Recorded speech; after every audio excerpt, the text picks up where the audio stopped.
Praise God. Magandang araw po sa inyong lahat.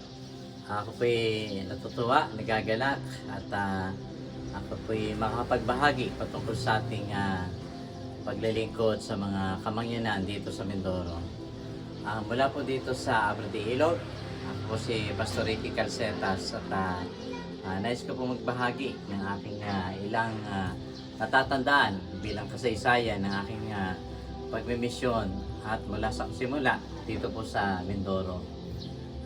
Ako'y natutuwa dahil buhay pa si Tatay Danny.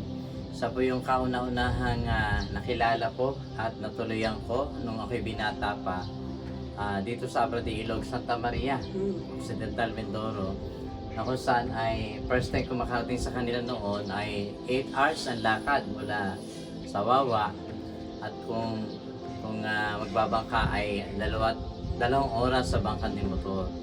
So salamat sa Panginoon dahil sa kanila lugar, Santo Tomas, Abrante Ilog, kung saan ay first time ko makapagbukas ng gawain bilang solo missionary, independent nung panahon na yon, at may ginamit na tagaron din para isama ako sa lugarin nila.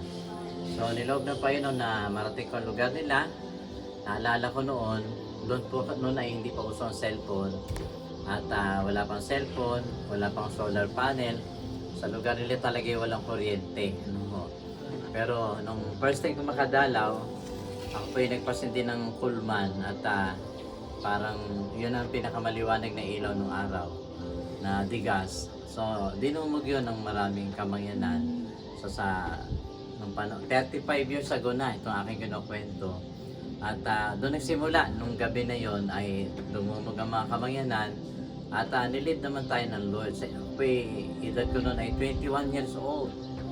At binata pa, nilid tayo ng Panginoon na mangaral sa kanila, walang mikropono.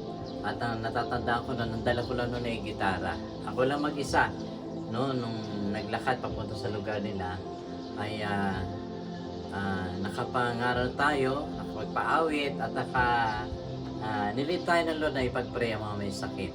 Napakaganda. Yun pala, yun na yung impusa o simula na magkakaroon ng gawain sa Santo Tomas, Santa Maria. First Mangyantay mission po natin almost 35 years ago sa lugar ni Tatay Danny, hanggang sa nung maiwan ko na sila dahil ako yung nakapag-asawa na sa Cavite. So sila po yung natayo ng simbahan ng mga, hindi ako nagkakamali, Korean group. So Tatay Danny, ano pong natatandaan niyo po sa nung tayo po yung nagkasama noon? Para namin, yung mga minungkahi sa amin. Nangyari doon, nagkayag na sila sa salita ng Panginoon. Ay gumawa ng simbahan. Bata pa kayo nung Tatay Danny, Ako noon ay 21 years old. Tambay siya sa puhunan para magpasaan din ng puhon galing sa bundok. Para magagawa kami ng maliit na simbahan. So yun, naranasan ko sumama sa kanya sa bundok para manguha ng kugon.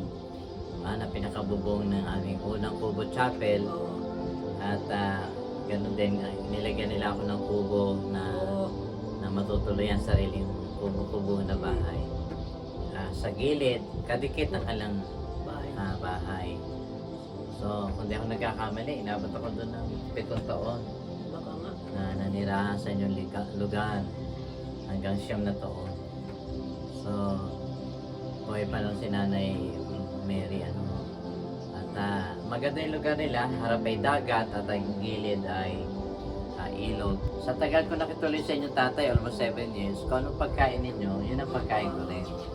So madalas pag may palay sila, binabayo nila, sinasangag muna nila yun 1 oras at binabayo ng 2 oras. Bago yun may isaing.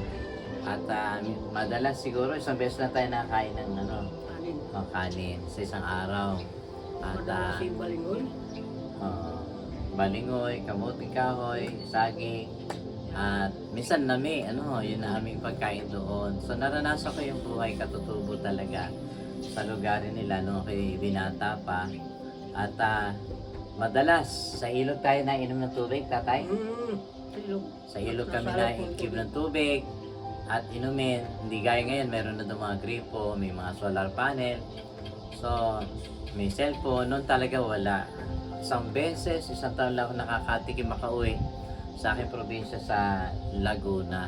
At si Tatay Danny nung panahon na yon ay nasa ilang taon pa lang kay tatay. Ngayon 70 na.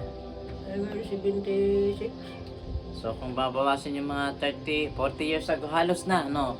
So mga 30 years old pa lang kayo noon.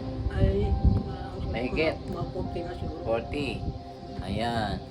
So ako naman ay 56 na ngayon, noon ay 21 years old pa lang. So ang tagal na nakalipas at nawala ako ng mahigit 30 taon hanggang sa nababad na ako sa Cavite mula na ako nakapag-asawa. Bukod sa Mangyan Tribe, tayo po may mga member na mahigit 30, 40, 50 na mga Tagalog, ano? Na kung saan sila yung unang naging member natin sa lugar ng Santa Maria. Pero pagkatapos ng ilang buwan, tayo po ay nagmisyon sa lugar ni Tatay Danny. Sa ngayon po, 15 ng member natin doon ay aktibo na nagpapastor. Kagaya nila Noli Seralbo, pastor na ngayon. Sila Vic Ornelia, Rene Ornelia, at sila mga Robles, si Tuding Masangkay Robles, at sa kanyang mga kapatid, pati kanyang mga anak, si Mila Robles, at ganon din, at si Jelly, kanyang anak. So, pati si Jonathan Robles. So marami na sa kanila nagpapastor. Maging si Bernie na Bisaya. Kay Bernie. Sa Bisaya. Sa Quezon Province. Pangasawa si Chona. At si Cora. No? Cora. Hindi ko matanda na apelido. Mabinatad dalaga pa kasi sila noon. Ngayon po yung may kanya-kanya ng simbahan.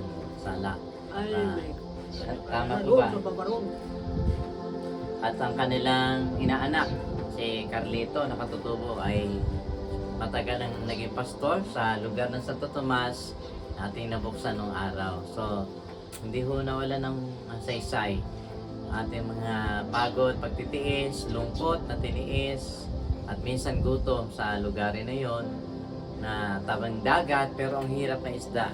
Pero ang dami namang naisda na manggagawa ng Panginoon sa Santa Maria. So si tatay ay awa ng Diyos, buhay pa, no? Mag-80 years old na, no? So sinundo ko siya ngayon sa bahay nila dito sa bandang Abradel. At sabi ko, dito muna makitulog para magkaroon kami ng fellowship. So salamat sa Panginoon, umani ng mga isda na manggagawa. At 40 years ago, muli akong binalik ng Diyos dito sa Mindoro bago mag-pandemic, kung saan sa Mangyan Tribe muli ako tinawag ng Panginoon